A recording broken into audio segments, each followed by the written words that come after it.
Hi, welcome to Off Script. I'm Zach Lewis. And I'm Dr. Draper. Today on the show, we are talking about Hulu's Run, the new housebound thriller that's got everybody talking, at least over on Hulu. We're also going to take a look at 2019's Bombshell. It's that movie about Fox News that you probably forgot about. It won an Academy Award. We were looking for something extra to watch, and we actually jumped on it because it's on Hulu and Amazon Prime. So if you haven't seen it, you'll hear a review about it, and we'll let you know whether or not it's any good. We're taking a look at the news, and we're skipping our traditional middle segment between reviews this week because I'm going to be honest, we had a couple weeks off for Thanksgiving, and still didn't manage to come up with anything particularly groundbreaking. We've got some good news stories at the top, though, so I'm excited to jump into those. First things first, Andy, it's been a couple weeks since we've been on. How you been? I've been doing good. Been relaxing, enjoyed Thanksgiving. Didn't really watch too much, I don't think. Nothing. You went saw Mank. I did see Mank in theaters, exactly. See, we were supposed Inwood Theater. The historic Inwood Theater in Dallas, beautiful Dallas, Texas. We're supposed to talk about Mank this week if you're a returning listener. And I'm going to be honest, that's totally my bad because I didn't go see it. And now it's not available to watch in theaters anymore. It just comes to Netflix on Friday. So Andy went and saw it. He did his homework. I didn't. And I'm the reason we're watching Bombshell this week. But Bombshell's not that bad. And we'll be talking about Mank next week, so stick around for that. That being said, let's jump into the news. Our first story, Marvel's Black Panther sequel is set to shoot in July. This is a bit of a tale because if many of you are just now listening for the first time, maybe missed this news, weren't paying attention. The star of Marvel's Black Panther, Chadwick Boseman, unfortunately passed away earlier this year of... I know it was cancer. It had something to do with colon cancer, which is incredibly unfortunate. He was definitely a beloved character here, and he was certainly an up-and-comer in Hollywood. Director Ryan Coogler is returning to direct the film, but it's been in a bit of a holding pattern since May, I think, because that's when they were supposed to start shooting initially. Obviously, Marvel's been reeling. Director Ryan Coogler has been reeling. They've been trying to figure out, okay, what are we going to do? They've been kind of waiting to take their time and figure out what their strategy is going to be. And now they think they've got one. The issue is they're not telling us what it is. Andy, what do you think about this? Well, it's exciting that we're getting a shooting schedule for the new Black Panther sequel. As you said, it's very tragic. Chadwick Boseman passed away. But, this is the kind of thing that someone else will step into the role. And there's even rumors that Letitia Wright, who plays Shuri? Shuri. In the show, maybe that she'll take up the mantle. But we don't really know just yet. Yeah, the cast of the first film is going to be returning for the most part. Letitia Wright as Shuri is going to be back, who is the Black Panther. His real identity, T'Challa, right? The King of Wakanda. It's his sister. I was going to say daughter. Sister, excuse me. And in the comics, she has taken up the role, right, of Black Panther. In the comics, she is the next logical one in line to play that character. The internet's been going back and forth about this. Some people think Winston Duke should play him, who is the leader of one of the warring tribes. Yes. Really? Do you remember the names? Why am I telling this? Yeah, because it's a great name. Lupita, it's true. Lupita Nyong'o will be returning as well. Angela Bassett is going to be back in the new film. And we also have a new actor coming in as the antagonist of the movie, a Mexican actor, Tana Huerta. I think is how you pronounce it. He's in Narcos Mexico. So if you like Narcos, you might know him. But Marvel has been mum on the whole thing. We don't know who's playing Black Panther. And I think maybe that's a good thing for now, right? Like, why just get out there and say it? Keep that suspense going. Keep that hype train rolling. Yeah, well, it's going to be a big deal when they announce it and whoever it is, because it's taking up the mantle of kind of the first really big mainstream Black superhero who's taking up after, the kind of a tragic death of the character in real life. And so it's going to be a really big deal. So they're probably very careful about who they're vetting, who they're picking, who they want to kind of see it move forward. So I'm going to be interested to see who they choose. Who do you think they're going to go with? You got a hot pick? No, what's the strategy? No clue. Yeah, me neither. I would say Michael B. Jordan had he not already played Killmonger. Panther Marvel intro. They released a new Marvel intro just the other day, right here for Chadwick Boseman. Play it back so you can see it. Assuming it doesn't have. Here we go. Have you seen those? No, I have not. Okay, yeah. So this is the Marvel intro logo for the Marvel Cinematic Universe, but just all Chadwick Boseman and Black Panther.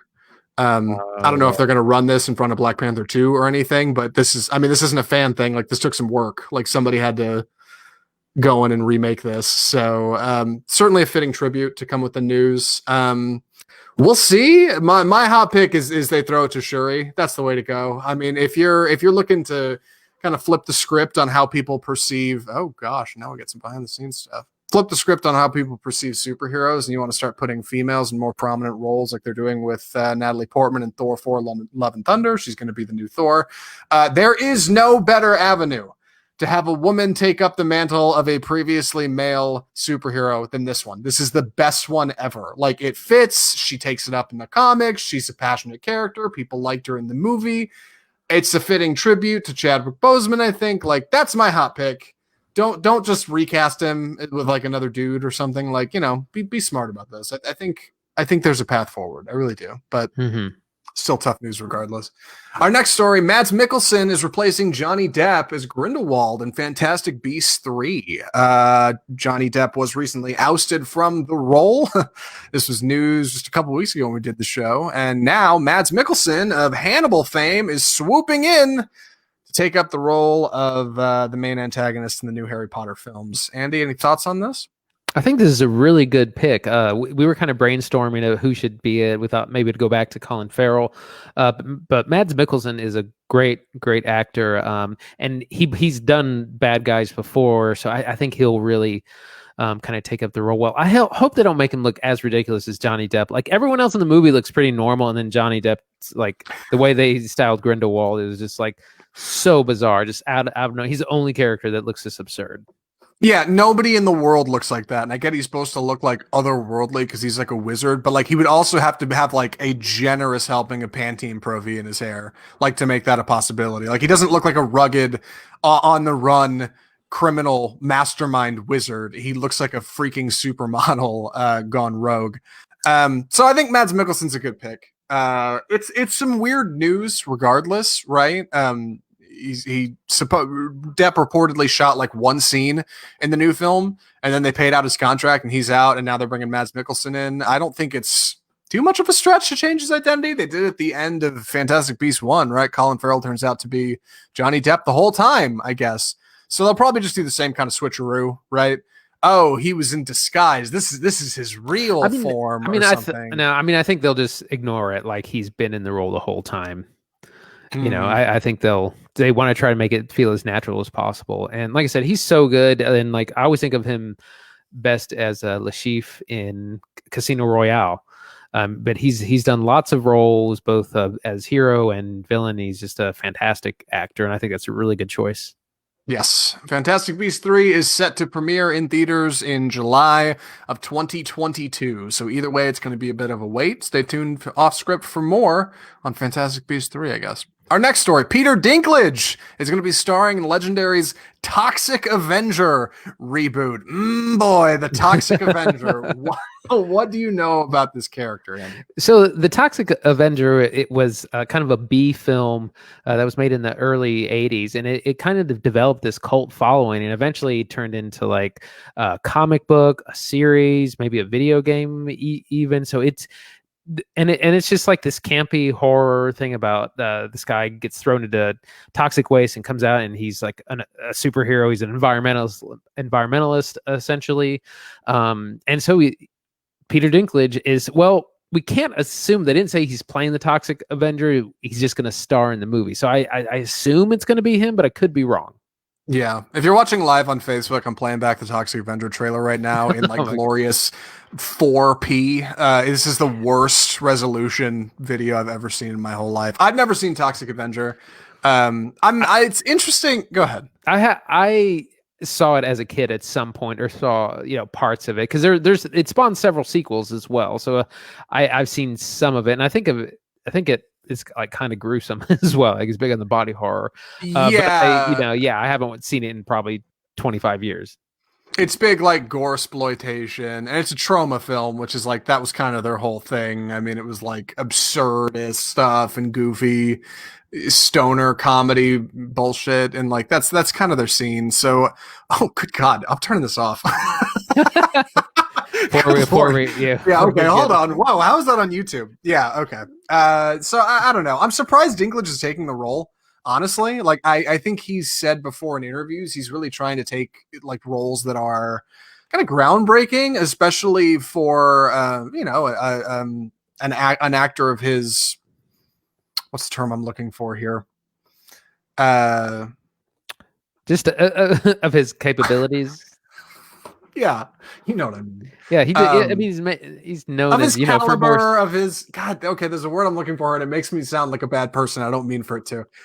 Yeah. So he's usually tried to take roles that are particularly groundbreaking, especially for actors who are little people, right? Like that's something he's kind of tried to do when he took the role in My Dinner with Hervé. That's what he was doing to represent Hervé. What's his name from Fantasy Island? Like when he took Game of Thrones. That was a big part of what he was doing. He's really tried to take roles that are breaking new ground into what is typically perceived as not so big of a main casting role. Man, I'm falling apart here. The point is, I'm surprised he's taking the role. That's what I'm getting at. Yeah. I'm not at all, because like you said, he's trying to break new ground, and also not do, he specifically has talked about not doing things that are like elves or dwarves or these kinds of stereotypical little people roles. And so this is like kind of something that you would think uh he wouldn't normally get, or he wouldn't normally get a role like this. So I think it's kind of a great thing, and I'm interested to see how they'll take it on. Yeah, me too. So I don't know. Keep it here for more on Peter Dinklage. And our last story, Juno star Elliott Page is making headlines this week when he announced that he's transgender, which is a bit of a clumsy headline for me because I'm a fool. But we can explain why. Andy, what do you know about this story? Right. So this just, I think, came out yesterday that Elliott Page, formerly known as Ellen Page, star of things as Juno, Inception, and more recently Umbrella Academy, came out as transgender, using he/him pronouns. This is a really, really brave thing to do. She did come out as a lesbian a few years ago, and this is kind of another step in her journey of self identity. And there's not a lot of actors to do, and she was a pretty mainstream actor, and you just don't see a lot of that. It's a very brave thing to do. We did mention the Wachowski siblings, who directed the original Matrix trilogy, are kind of other prominent transgender people that have come out. So it's some big news, and very brave thing for him to do. Excuse me. Yeah, no, it's really big news. And it's big news because exactly that. Like there have been, as far as I know, like no mainstream Hollywood actors and actresses that have come out partway through their career to say they are trans. Like that doesn't happen. The closest we've had is the Wachowski sisters. We have some actors and actresses now who are already out, but not this. Elliot came out as gay just I think last year or the year before, publicly, which was a big step for them, and now we're here. And this is also big news because it's a really fantastic learning opportunity. I think a lot of people read a headline like this and they get confused or maybe frustrated because they don't understand. I was confused when I saw this yesterday. I was telling Andy before the show. I saw this headline and I was like, lol, who's Elliott Page? And kept scrolling. It wasn't until later that I realized, oh, that's formerly Ellen Page, who doesn't want to be referred to that way anymore. And this is a good opportunity to ask questions and to talk about this stuff, right? Like it's not every day we have a relatively household name announce something like this. So this is a great opportunity for somebody who might feel frustrated, who might see this headline and brush it off like, liberal actors in Hollywood are just going to keep being liberal. Maybe, but also like ask questions, right? Have a conversation about it, because like you don't have to just look at a headline like this and get frustrated that you don't understand. You can look at a headline like this and maybe ask somebody, hey, I don't know any better and I'm trying to learn. I'm trying to better myself. Tell me what this means. Why is this a big deal?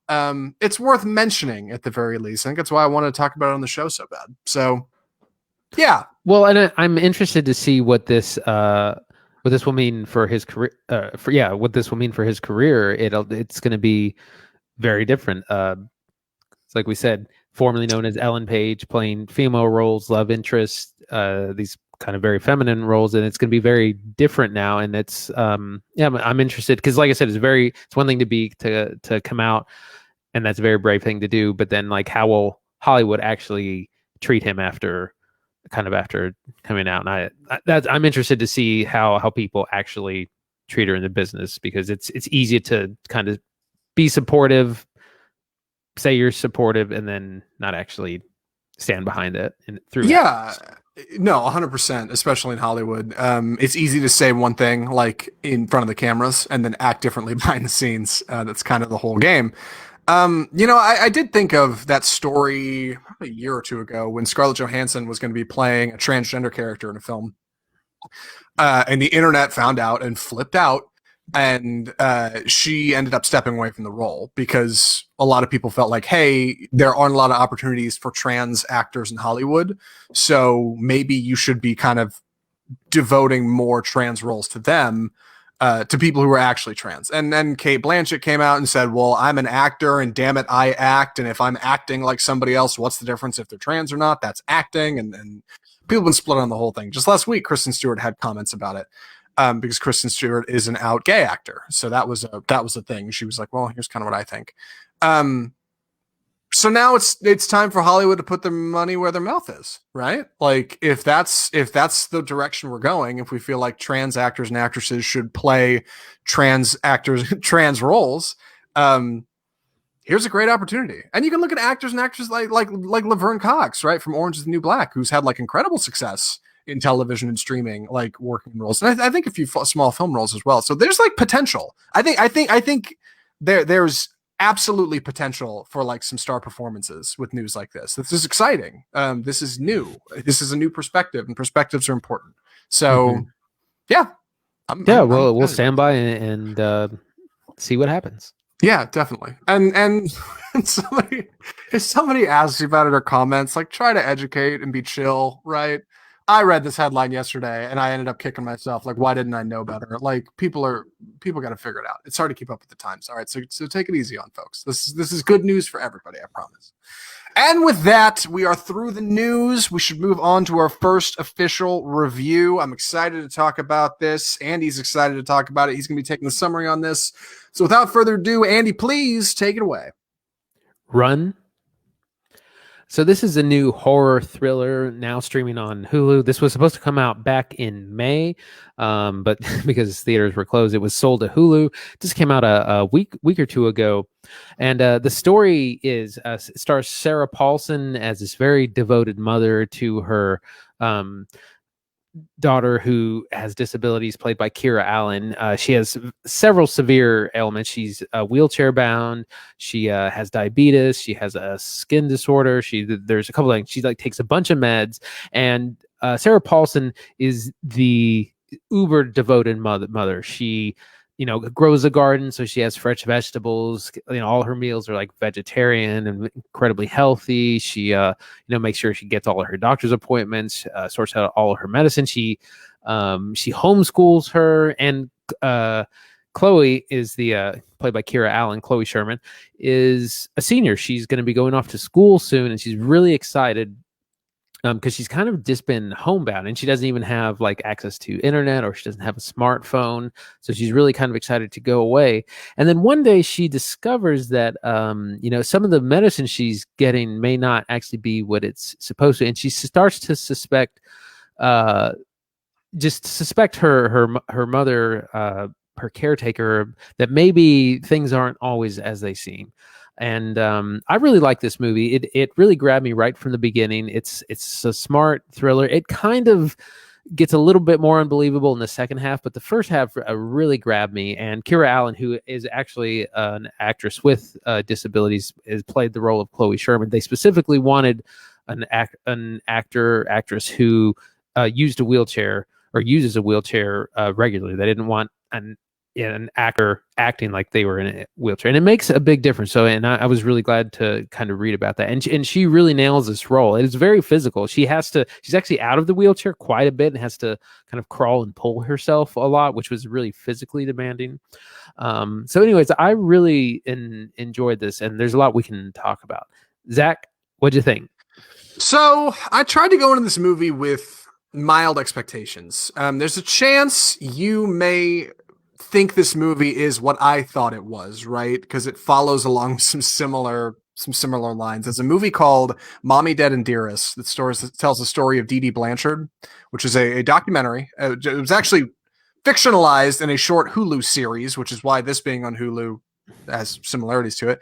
But it's about a young disabled daughter who begins to suspect that her mother doesn't have her best intentions in mind.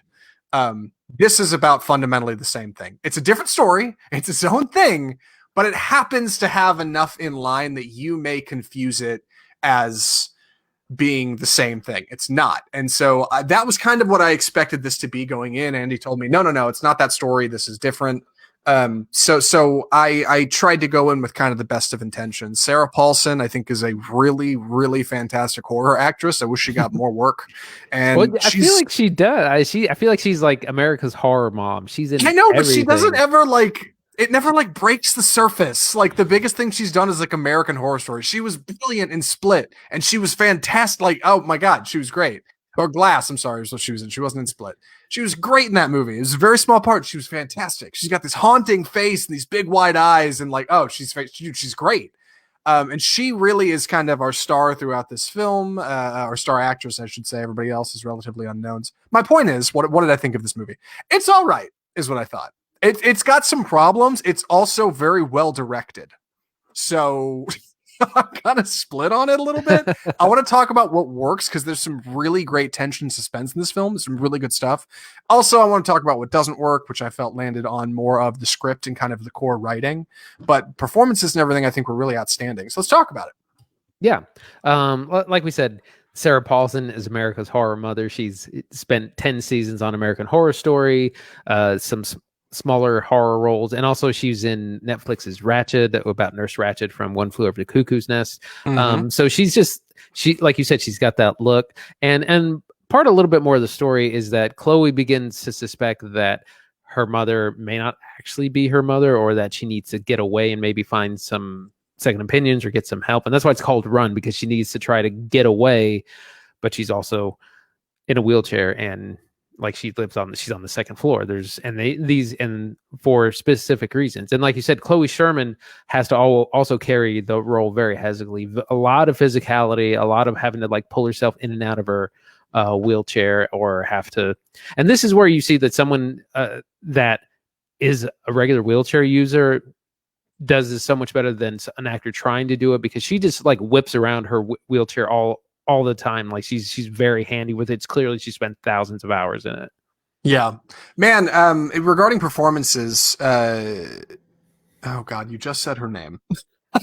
Kira Allen, Kira Allen. Yeah, Chloe Sherman. That's it. Chloe Sherman. No, Kira Allen plays Chloe Sherman. Excuse me. Kira Allen is the actress's name. She's really good. And I'll tell you why, because I haven't seen her in anything. It's not easy for a young woman to just kind of jump onto the screen and kind of jump out at you in a main role like this. And there are not a lot of actors and actresses in this film. It's a very small cast. So she's holding up. I mean, I'd say probably over 50% of the screen time she is on screen. Like she is very much our lead. She is the character we are following. It's not easy to do, especially being a disabled actress. I mean, that comes with a whole host of like reservations and anxiety. And she manages to do it so well. In fact, I wasn't even sure she was disabled. It wasn't until after I watched the movie that I went back and looked and was like, oh, she is actually disabled. I definitely thought, because of some of the physicality involved in these scenes, that she was just acting, right? She's actually somebody who can get up and walk, and like, no, she's genuinely disabled. And like, that's impressive that she managed to fool me. That says a lot. Sarah Paulson's tremendous. I know I already said it at the top, but man, Sarah Paulson, I wish got more mainstream work. Like yeah, she's on Netflix, she's on American Horror Story, but like I really wish she had some big breaks into big Hollywood, like some good Ari Aster stuff or something. You know, give me some like good pulpy Sarah Paulson work, because she's so good. Oh, she's so good at like looking evil. I love it. And she's also good at being a caring mom. I mean, a good chunk of this film, that's kind of what she's selling, and it works. She's sincere. You care about what she's saying. I mean, we've seen in American Horror Story, she can definitely hold her own in a number of different capacities and a handful of different roles, but still bring back that horror tone, and that's what she's great at. The two of them bounce off each other fantastically in this movie as this mother-daughter combo that kind of begin to have this strained relationship that only gets more stressed as the film goes on. It's that stress that provides tension, and that's what I think this movie does best.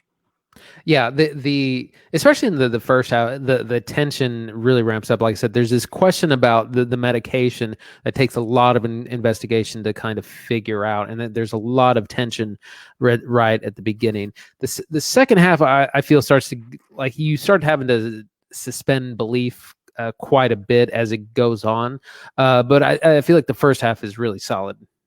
Yeah, I felt the same way. This movie is written, produced, and directed by Anish Chaganty, who is the writer, producer, and director of Searching. This movie came out in, I think, 2018, starring John Cho. You might remember the ads. A father, his daughter goes missing, and he goes looking through her phone and social media and hops on like Snapchat to try to find her. It's a lot of like computer-based stuff. He's like looking at Google Maps and stuff and trying to figure it out. He's on his phone. It was a whole lot of like cell phone stuff and computer screen caps and stuff. If you go back and look at the trailer, I promise you'll remember as soon as you see it if my description isn't as apt as I'd like. But what I think that movie was praised for, and I didn't see it, Andy, I don't think you saw Searching, did you? No, I didn't. No. What that movie was praised for was its suspense, which is weird because looking at the presentation, it seemed like a very small film, right? There's not a whole lot of actual locations and sets. Most of it's taking place on computer screens. How are you going to have good suspense? But Anish Chaganty managed to do that. And this movie, I think, does the same thing. There are not many settings. It's a very small cast, but there's good tension and there's good suspense. And it's done through, I think, clever music cues. I think it's done through good pacing. And there's always this feeling of Chloe being watched, whether that be by her mother or otherwise. And it never really lets up. And as the movie goes on and you start to kind of find out more about this mystery, as it starts to unravel, it doesn't get any better. I think arguably the tension gets worse right up until the end when it finally snaps. And that's something I think is really well done in this film. I really appreciate it. It seems to keep that stress up, even if the rest of the script, I felt, didn't do as good a job of accommodating. What this really reminded me of was Misery, the Stephen King's novel and subsequent film from I think 1990. I think it's almost 30 years old now, starring Kathy Bates, who won an Academy Award. But it's a similar thing where she is kind of keeping James Caan as her prisoner / patient in that film. And that's what we have here is like Sarah Paulson is a good mother, like an amazing mother, and it's almost like suspiciously amazing. Right. Like she's like, well, you cook all these meals by hand, you do all the homeschooling, but you also, like, she doesn't have a phone, she's not allowed on the internet by herself. Like there's some things that again, it goes from being caring to just being really overprotective. Yeah, this movie opens in a funny way because it one of the opening scenes very quickly, Sarah Paulson is appearing at a meeting for almost like a support group for homeschooling parents who are sending their kids off to college. And everybody in the room is crying and is upset. What am I going to do without my baby, right? They've been homeschooling their kids forever. Sarah Paulson's cool as a cucumber. She's like, oh, my daughter is amazing and she has all these disabilities she overcomes. She can do anything. And for the first act of the film, she pretty much holds that up. She's caring, she's homeschooling, she runs their garden. Like, she does everything around the house. Her entire life is devoted to being the best mom she can be. And Chloe is smart and funny, and she keeps a schedule, and she reads all these books, and she's well-spoken. And, like, clearly her skills being a mother are a genuine talent that she's good at.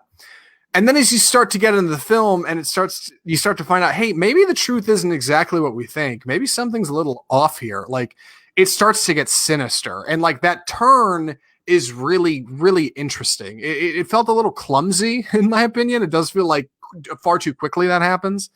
And I think it's because of the pacing. This is like a 95-minute feature, right? Like, it's It is a tight. No, it's an hour 30 flat. It is 90 minutes with credits. So tight it is a 90. tight thriller. Yes, it's fast. And again, not a big cast, not many settings. I do want to talk about the setting in a minute. That's important. And I think it almost hurts it. Like you could have added 10 minutes and like spread a little bit of that love out more, because it feels almost too fast how this kind of turn starts to happen. It's like, hey, maybe there's something wrong here. I wish it could have spread it out a little bit more. See, I felt like that. I enjoyed that it was like a tight 90 minutes, but I agree it could have kind of definitely expanded, particularly the second half of the film. It does begin to feel a little rushed, and that's rare. It's rare that I want something to be longer. Usually, I'm always complaining that things are too long without enough story to fill the time.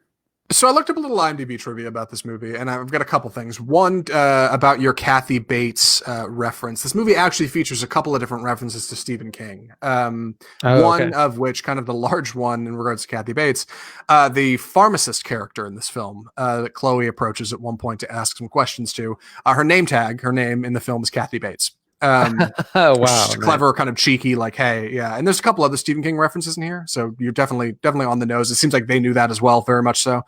But also, there's some cut scenes in this film regarding like Diane's past as a child, and even like what her mother was like, and maybe how she kind of became this like very matriarchal individual. Those scenes were cut. And I don't think they needed to be. If anything, I think they would have added something to the film. But seeing that it's exactly 90 minutes does make me wonder, you think that was a request by like Hulu? Like, hey, this was supposed to be a theatrical, but like you could just tighten it up. 90's what we want. Like that's the movie. Because if I went and saw this in theaters, I think I might be a little disappointed. But on streaming, it feels like a premium film. Like it feels really good. It's interesting how that is. And we've talked about that before. There's all these films that were supposed to come out in theater that would have been like, okay, to see in the theater, but it's better than the average Netflix release on streaming. So it's kind of a bonus that way.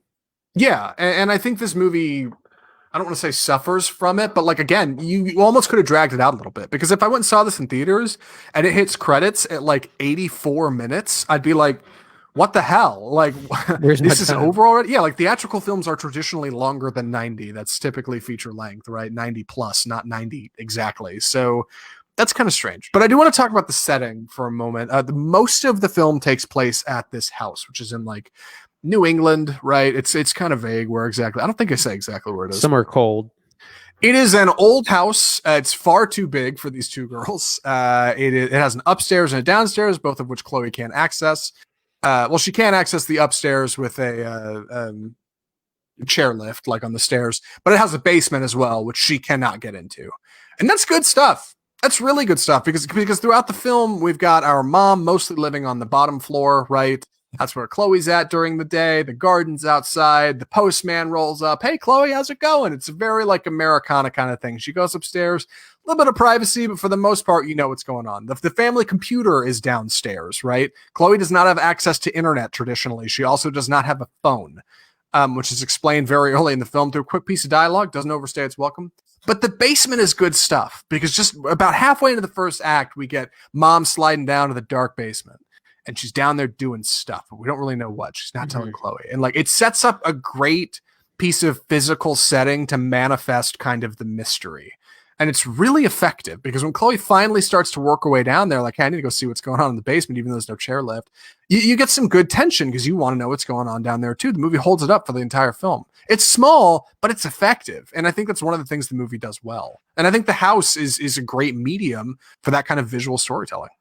Yeah, like you said, the house is definitely kind of a character in itself, and especially the way, Sarah Paulson uses terrain environment to really keep Chloe under control. Like you said, there's stairs going up to the second floor, stairs to the basement, there's stairs to go out the front door, I think, as well. And they also it's in a rural area. There's not a lot of sidewalks or that kind of thing. If she goes out, she's rolling in leaves, that sort of thing.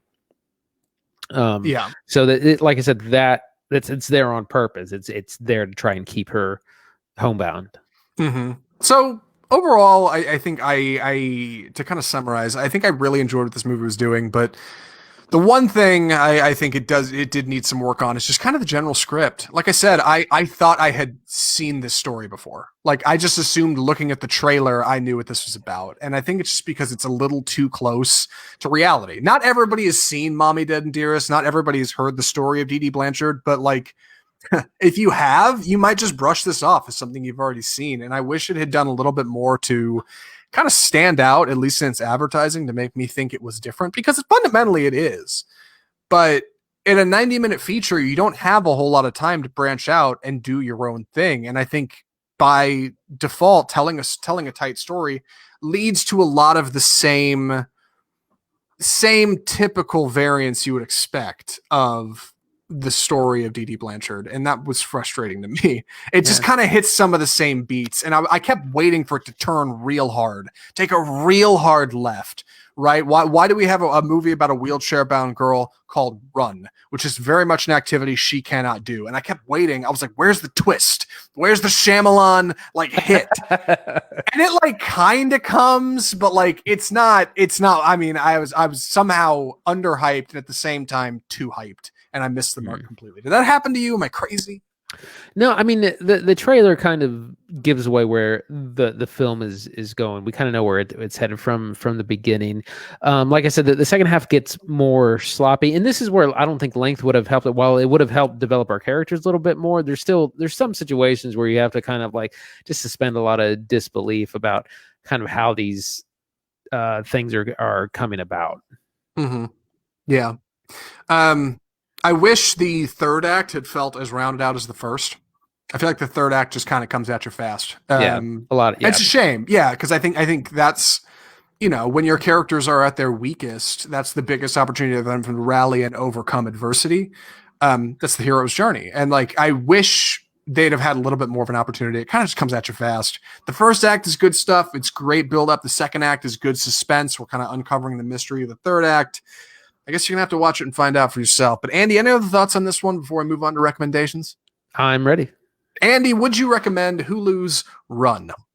Yeah, I absolutely would. It was a nice, quick horror thriller, great performance by Kira Allen and Sarah Paulson. Thrilling, scary, mysterious. It's all in there, and it's quick. Like I appreciated it at the time. And I think for streaming, shorter is generally better. People tend to have short attention span. So a 90-minute movie is probably going to get more watch time than if it were a full 2 hours. Yeah, I'm in the same boat. I enjoyed it. It's not a perfect film, but if you're looking for something tight, if you need to fill like 90 minutes and change before you got to go run an errand, or I don't know, you got some spare time on your hands, you're waiting for your parents to come home, throw on Run. Like it's a nice, tight, like short form piece of content that has a good beginning and middle and end. You're not starting an entire series, but you're still getting really quality acting and directing. It's got some good suspense. And it's not going to blow anybody's socks off. It's not going to be, I'm not going to say this is like a fantastic, brilliant Ari Aster level horror film or anything, but like, man, for a streaming movie, not too shabby. So I'm impressed. And I'll be looking to see what Mr. Chiganti does next. Because I don't know, this movie's got something. There's some heart in the middle of it, and like I think there's some good suspense, there's some good tension, some good horror roots that make Run work. So that's what I think of Run. Normally during the show, we'd be doing a segment here. We'd go over some trailers, some things that are upcoming, some things we want to see, some things we think you should know about, or we'd be talking about some kind of big piece of news. But this week, we don't have anything like that because we had Thanksgiving, and I don't know, I guess we didn't get any good news. So yeah. I'll be taking the summary on this next film. The movie is Bombshell. So allow me to take you back to 2016, a red letter year for many of us in America. Donald Trump is currently running to become the Republican candidate for president, Hillary Clinton. Hillary Clinton is going to be the Democratic nominee to run against him. It's a very exciting time in the world, and Fox News is at the center of a lot of it. It is, of course, the vehicle with which Donald Trump and the other Republican candidates are touting their platforms, expressing their views, and many conservative viewers are going to watch. Fox News is still a bastion of these things, I believe. But in 2016, it was more so now than ever before. And at the time, Roger Ailes was CEO, Rupert Murdoch was the owner of Fox News, and there were a bevy of hosts with hot takes and opinions. And that's where Bombshell starts. Bombshell is a fictional retelling of real events, I guess, is the way you say what's happening. Our film follows primarily Megyn Kelly, played by Charlize Theron, as she and Gretchen Carlson, played by Nicole Kidman, slowly begin to realize, hey, maybe all isn't quite as we think at Fox News, and things are, I should say, upended when in the middle of the 2016 election, Gretchen Carlson comes forward and presents a case to the world that Roger Ailes had sexually harassed her. And from here, Bombshell takes a hard left turn into the women of Fox News, the women who work there, the women both on camera and off, who either were harassed and said nothing, were harassed and felt like they could say nothing, and the very, very few who decided to stand up and say something against the biggest news network in the world and its owner. The movie stars Charlize Theron as Megyn Kelly, Nicole Kidman as Gretchen Carlson, and Margot Robbie as a character named Kaylee, who is fictional, is not actually a real person, but pretty much everybody else in the film is. It is a stunning piece of work, and I'm shocked we didn't see it last year. Andy, what did you think of Bombshell? Well, it was interesting because I was really not looking forward to seeing this. When it came out last year, I just knew that it was like the Fox News sexual harassment movie, and I really didn't have any interest to see it. But I'm really glad we did, and it was really good. And I shouldn't have judged a book by its cover. It does tell this really pretty heartbreaking story of these women in this environment of huge amounts of sexual harassment, not only by the CEO, but other news anchors. Bill O'Reilly's named in there as well. And, they all kind of talk about it, that all these women, they're all trying to improve their careers, and these men that are the gatekeepers, kind of say, well, we can add you to my show if you scratch my back, I'll scratch yours, and it's always these insinuations of sex, and sometimes subtle, sometimes not so subtle, and it's really heartbreaking because what do you do in that situation? You don't have especially if you're new, it's one thing to be Megyn Kelly, it's another thing to be a new hire who's just trying to kind of get a promotion or get to a better show or something. And it's, all these women are put in a very difficult position. But it's about standing up to the establishment and kind of coming together. And it was, it took a lot of women with a lot of stories and evidence to break this down. Yeah, this is a fascinating little tale for a couple reasons. One, because the allegations and almost everybody within is pretty much 100% true. It is rooted in some kind of reality.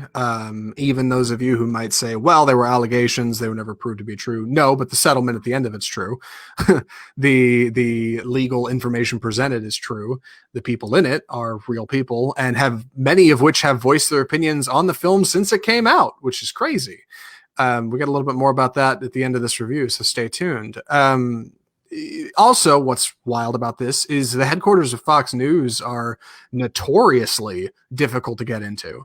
There are no public photos of the interior of Fox News headquarters. They don't exist. They don't get out. Nobody talks about what the inside of Fox News looks like. There are no cameras allowed. It is very locked down. And a big part of that is because Roger Ailes, the CEO, for a long time, and the fundamental creator of Fox News, I think he started it and then sold it to Rupert Murdoch. He's a very paranoid individual. He's played by John Lithgow in this film in a ton of makeup, and he is a very, very paranoid individual. Great performance. Yes, and everybody who works at Fox kind of carries that with them. Fox is its own thing, right? It is its own medium. The characters in the film express that once you've worked at Fox, you can never not work at Fox. It is part of your DNA. You will always be branded with this thing in media that, oh, you worked at Fox. That's the kind of person you are. It's not even necessarily political, but it's certainly professional. This movie does a good job of straying away from politics, actually. Believe it or not, it doesn't spend really any time talking about the political opinions of these individuals. It's strictly professional. What does it look like when you work at a place where the CEO is regularly sexually harassing the women who work there, and all of the women who work there are complicit and won't say anything? What is that about? And it's fascinating. And that's what this movie's doing. Well, and it shows, conflicts of interest arise where, there's a large portion of the first act is devoted to Megyn Kelly's, or the feud that Donald Trump had with Megyn Kelly that went on for like a year where, he called her a bunch of very, sorry, I don't want to say them, but like sexually harassing demeaning terms. And a lot of that, and there's all these things where it's, she wants to fight back. But the network doesn't want to, because they're like, well, we need Donald Trump and Donald Trump needs us. So we just need to, you can't call him out. You can't get into a fight with him. Like we need him. And so all like, there's this, national level of sexual harassment and sexism that directed right at Megyn Kelly that no one's doing anything about. She can't kind of stand up for herself. The network won't stand up for herself. And so there's a lot of that, like, well, that's great how you feel, but we got to think about the network first, or we got to think about our viewers, or we got to think of what gets, it's like she's getting, tore up on Twitter, getting death threats, and the executives are like, well, it's great. We have so much mail. We have so many more viewers. It's up by, and it's terrible that it's just this environment like rampant with sexism that no one can really do anything about.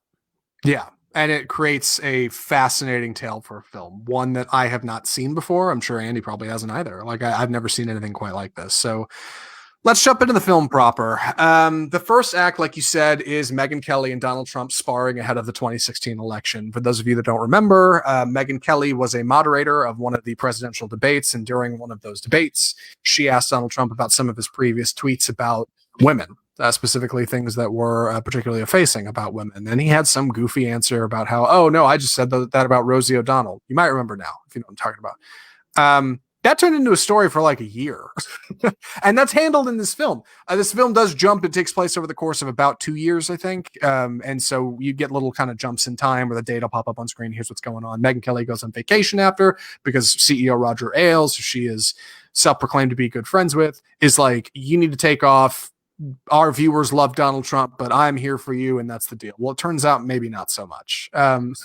During that process, Gretchen Carlson, who is another female host, is meeting with a team of lawyers to present a formal sexual harassment allegation lawsuit against Roger Ailes in New Jersey, because that's the only place she can likely prosecute him. And the only way that's going to carry is if other women from Fox go forward. And she says other women will come forward. Other women will have stories. Turns out it's not quite that easy. And then there's one other character you've got to keep in mind, played by Margot Robbie. Her name is Kayla. She is a young up-and-comer at Fox. She's working on the back end of one of the shows, but she really wants to be on camera. She really believes the conservative agenda they're pushing there, and is 110% in on Fox News. And right at the beginning of all of this, she has the opportunity to meet with Roger Ailes and is presented with some troubling ideas about how she can get a job there. Right. So her character is really interesting, and she's, like you said, she's fictional, and I think she's a stand-in for all the people that aren't Megyn Kelly or Gretchen Carlson, that aren't these big powerful news anchors making millions of dollars. So she represents kind of the little guy, the little person who's at the complete mercy of these people. And yes, and it's one of these kind of sick, it's a really sickening scene, one that she has with, where it's very slow. It's grooming is what it is. It's just slowly demeaning someone, or slowly, like, there's this infamous twirl where everyone that gets interviewed or that he meets with, he's like, oh, stand up and give me a twirl. Just give me, and when they kind of hesitate, he said, it's a visual medium. I'm just checking, it's a visual. That's what he says. It's a visual medium. And it's just like, and then he slowly starts to push the envelope more and more. And it's a terrible scene, and it'll make you incredibly uncomfortable. And there's a lot of them in this. Right. There's insinuations early on in the film that Fox News has a leg cam, which is a camera that's pulled out wider than the other cameras on set to make sure they can capture women's legs. Or yes, Roger Ailes does this thing with everybody that comes in called the twirl or the spin, which keep that in mind. We're going to come back to that in a minute. So keep the spin in mind. But finding out that Gretchen Carlson comes forward and says, "Hey, there's like a formal suit. It's very public. I'm out at Fox News," is a huge deal, and that's most of what the film is centered around. It's women, specifically Megyn Kelly, who are struggling to deal with what that means for Fox, and also for her career, and also what that's meant for her to get this far. I mean, it's very quickly established, like, Megyn Kelly is not above reproach here. She is a victim as well, but she's also been at Fox for 20 years, and while being victimized, has done nothing. And that's questioned in this film. Why did you let it happen? Did you know what that would mean for other women who worked here? Like, because you went along with it, you know? And that's a frustrating point of contention that even Megyn Kelly since then has gone on record. The actual real Megyn Kelly has gone on record and said that's bullshit and that's not how this should be perceived. You take that at what you think you should, but that's a big question of what's happening in this film, right? What does it mean to go along with this? What does it mean to allow this? And the film does a good job of kind of turning a mirror back on the audience and asking you, okay, what do you think, right? What would you do? And I think that's what a lot of good films do. I think part of what this film does really well is it shows the difficulty of speaking out about, you know, that there's, when people start to, they get a lot, there's a lot of blowback, you know. There's one person who loses her job and luckily later sues and wins a settlement, but there's also just you know, not a lot of support even from other women. There's a couple of women at Fox News who are Team Roger, and when these allegations come out or when the lawsuit comes out, they're completely support, and they're like, we need support from every woman here. And there's women who are like, absolutely not, I'm not going to stand up with a crowd and say, like, you know, Roger's a great guy. But it shows, I think that's one of the things that the film did really well, is it shows how hard it is to stand up and say something when you might lose your job, you might lose your friends, you might ruin your career, and it shows again just how difficult it can be. So let's jump into a little bit of the film proper, because I know we have talked a lot about ideologically what it's doing. Fundamentally, that's what's most important, so I'm glad we talked about it first. But regarding our performances, right, we've got, first off, an incredible amount of makeup. The makeup and hairstyling actually netted this film the Academy Award in 2019, which it totally should have. Charlize Theron is transformed in this film into Megyn Kelly.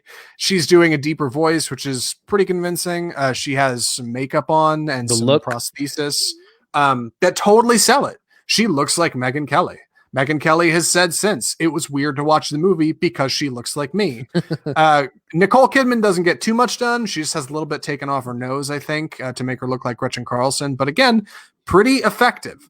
Margot Robbie pretty much looks like herself. No big changes there. The other large one is John Lithgow as Roger Ailes, who does not look a whole lot like the original Roger Ailes, but even still, fundamentally very different. He's a gross CEO. They're all fantastic, Andy. They're all so good in their roles. Like, it's really stunning how effective they are. Not to mention the supporting cast, who many of which are simply relegated to background roles and only have a handful of lines. But we're hitting all the big ones here. We've got Bill O'Reilly in this film. We have Sean Hannity in this film. Rudy Giuliani is featured in a handful of scenes in this film. Other real people are portrayed by actors and actresses in makeup, and it all works super well. Sean Hannity showed up on screen, and I was like, oh, snap, there's Sean Hannity. It's not really him, right? Mm-hmm. But it looks close enough that you think it's him. Bill O'Reilly, I was like, that looks like Bill O'Reilly. Like, it's really stunning work. So kudos to the makeup and hairstyling team, but also the cast. I think that kind of points to, I think one of the issues I had with the film is there are a lot of people in there. There's a lot of names, and there's also a lot of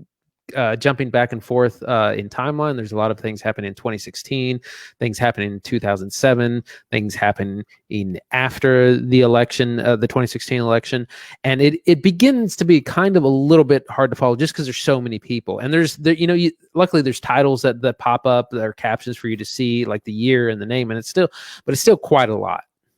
Yeah. If you want to get an idea of the tone of this film, I'd point you to Adam McKay's The Big Short, which is not like quite like The Big Short. It's not directed by Adam McKay. Believe it or not, it's actually directed by Jay Roach, who, if you don't know, is the director of all 3 Austin Powers films, yeah, among other things. He's done stuff since, but honestly, I think those are his biggest claims to fame. He's obviously matured as a director, and this shows. But this movie was written by the writer of The Big Short named Charles Randolph. Same writer, different director. And what's Okay. interesting about this, because a lot of this film feels almost documentary style. It's a lot of quick zoom ins. It's a lot of handheld. Like they literally had cameramen walking around with cameras on their shoulders. Is it turns out Jay Roach wanted this film shot like a news set.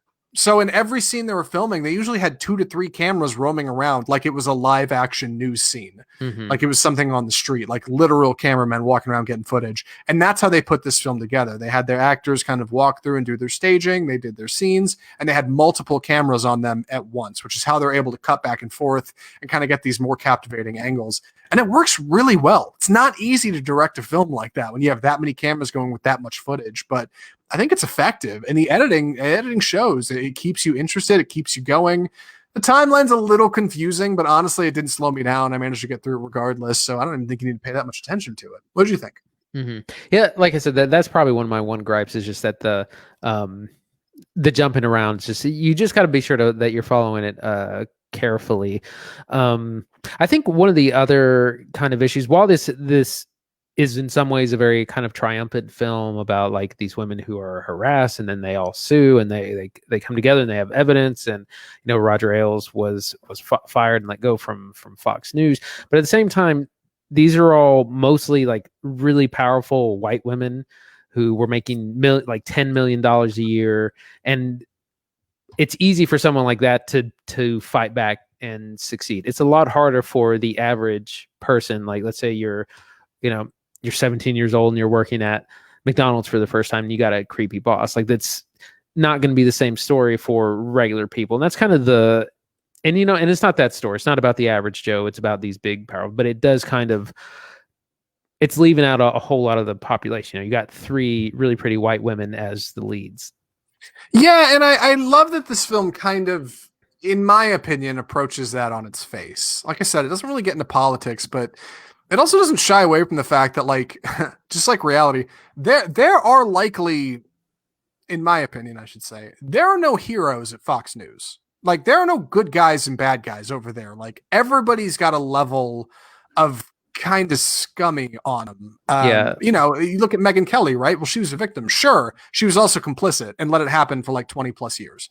And then when Gretchen Carlson comes out, like nobody goes forward, even though almost every woman has a story, at least in the film, maybe not in reality, right? These are allegations after all. This is fictionalized retelling, but nobody's willing to say, hey, let's stand up and do the right thing. Even when somebody is, they're surrounded by staff members who say, now hold on a second. I might lose my job if you go forward and say what happened to you. Mm-hmm. That's not okay. What about my kids? And it's like, it's really a film about how somebody so centered in a big corporation can almost have immunity. And that's horrifying. And this is about the women who try to come forward and do the right thing. And I think that's ultimately what's important. It's a very ideological film. It's good stuff. It's really not bad. So yeah. Any other thoughts for recommendations? No, I think that's it. Like I said, I really enjoyed it. Perfect. Well, like I said, I've got one other clip when we're done, but really quick. Andy, would you recommend Bombshell? Yeah, absolutely. I mean, huge content warning. There's a lot of sexual harassment and kind of sexism in the film, so be prepared for that. But excellent performances, and it's an interesting story. Like I said, I thought I was not going to be into this at all, and it really captivated me. It's got some humor. There's a lot of fourth wall breaks. It's really interesting, and like I said, the way that they've portrayed a lot of these people, that I mean, they look like they do in real life, and they also do a good job of cutting them into acts. They use a lot of archive footage or live footage where they kind of splice in the actors with the real people, and that's done really well too. So it is, like I said, there are some issues with it, but overall it's a triumphant movie about women standing up with each other, for each other, against this really bad person and corporation, and winning in the end. Yeah, I feel the same way. I think it's a super good movie. It's much better than I thought. I think one of the things film really enables us to do is see the other side of things and have a conversation about it, right? And this movie does that. This is not a story I expected out of a movie called Bombshell. This is not a story I expected out of a film about Fox News. It's really good. And I kind of wish I'd seen this last year. I don't know if it would have made my top 10, but it certainly would have been something worth mentioning. Bombshell tells a story I did not expect. Andy's right. Huge content warning. This movie definitely takes some liberties in regards to presenting information. And at times it does it intentionally to, be harsh and point out how cruel some of these things are. And I think that's important. But ultimately, Bombshell's very well put together. It's very well directed. It's very well written. Great acting. Fantastic makeup and hairstyling. I can't recommend this movie enough. Bombshell's super good. I'd say you should totally go out and see it. Yeah, I really wish I had seen it last year. Me too. Yeah, I know. I wish I hadn't brushed it off the way I had. And I think if you did like we did, right, maybe it's worth going back and revisiting. It's currently available on Hulu and Amazon Prime. The one other thing I wanted to show you, I'm not actually sure if it'll work or not because I haven't tested it on stream. What I need to know is, Andy, if I play some audio on my end, can you hear it? Are you ready? I'm going to try to test it out. Okay. Do you hear that? I do not. You don't hear anything right now? There's nothing? Nothing. Well, then it's not going to work. All right. Well, what I was going to say is Megyn Kelly has put out a 30-minute response to Bombshell. This came out actually shortly after the film came out. I've got it playing right now on stream, but you can't actually hear it, so there's no point in me trying to play it back so you can get involved with it. But it's her and a handful of other women who worked at Fox who screened the film and then weighed in on kind of a roundtable discussion of what they thought. These are women who are actually in the film, are represented by real characters, especially Megyn Kelly, of course, who is essentially our main character. It's an interesting discussion. And I'm not going to say these women are, I think they are, Careful. I mean, they're Careful. right. What am I trying to say here? They're victims, right? In their own way. And this is their response to that. And I think that might be worth hearing. I think if you see this story and you are really captivated by it the way I was, you might want to go check it out. You might be surprised at their reactions to some of the things that are going on in this film. Again, everything is alleged, right? There's never any truth, but maybe there's a little bit. Maybe it's worth watching and finding out. So if you enjoyed Bombshell, I'd recommend go check out Megyn Kelly's 30-minute response to it. It's likely the only piece of Megyn Kelly media I will recommend. That's just me. Andy, I guess we're ready for next. What we're doing next week, right? Yeah. So next week, we're going to be watching Mank, which comes out on Netflix this Friday. This is the story of Herman J. Mankiewicz, who was the writer of Citizen Kane and who worked with Orson Welles and collaborated and created the one of the best, what is thought to be one of the best films of all time. And so it's the story of him writing that screenplay along with kind of the social and political fervor of 1930s, 1940s Hollywood. And then the other one we're going to watch is Sound of Metal, which stars Riz Ahmed as a heavy metal drummer who's going deaf, slowly losing his hearing. And I don't know a lot about this movie, but I've heard a lot of great things. And that comes out on Amazon Prime this Friday as well. So that's what we're watching next week. I'm very excited about both these features. Like I said, Andy has already seen Mank, and he saw it in theaters. So me and you and the rest of us listeners who haven't are going to have to watch it on Netflix like a bunch of chumps, but that's okay. Fincher's first film in 6 years will be good stuff, I hope. Andy's already seen it. It's can you give us a byline? Is it pretty good? I mean, what are we? I really enjoyed it. I would say you should definitely try and watch Citizen Kane if you haven't seen it before. Watching it, it'll make a lot more sense. Well, I'm curious because I have Kane. Is it worth? You think I should watch Kane first, and then like? Have you seen it before? Of course, yeah. Okay. No, I mean, if you've seen it before, then you're gonna, because what it does is it tells the story in the style of Citizen Kane, of like the black and white 40s style. Yeah, I'm excited to see it. I love Citizen Kane. That movie is not reflected strongly on by the general public now because it's old, right? It's like 75 years old now or something, but that movie blew my mind when I was a kid, and I love it. So I'm excited to see Mank. Sound of Metal, I'm excited to see as well. I haven't seen Riz Ahmed in a while, so I want to see what he's doing, and I can relate to the whole going deaf thing. That gets me. So if you enjoyed the show, if you liked what we're doing here, if you want to find out more, you can find us on Facebook, where we live stream our episodes every single Tuesday, except today because it's Wednesday. But we will be back next Tuesday with another episode of Off Script. I promise. I'm pretty sure.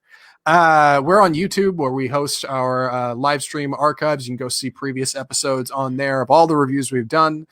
We are on iTunes and Google Play and Spotify and iHeartMedia and all the usual audio only podcast places. So if you listen to us over there, do me a solid real quick. Go drop a rating and review. Like real fast. It helps a ton. I swear. I know every podcast is like rate and review, but like real talk, please go do it. It's important. And also, if you can do anything for us, just subscribe. Subscribe to the show so you get new episodes of Off Script every single week. Maybe steal your BF's phone and subscribe on there too. Or GF. I don't know what you're about, but I appreciate you listening regardless. You can email us at mail@offscriptfilmreview.com. You can check out our website, offscriptfilmreview.com, where Andy posts his interviews and archives of things we've done. So go check us out over there. And yeah, I appreciate you listening. I think that's my whole spiel. With that being said, this has been Off Script, the home of bold cinema. I'm Zach Lewis. And I'm Dr. Draper. Thanks for watching.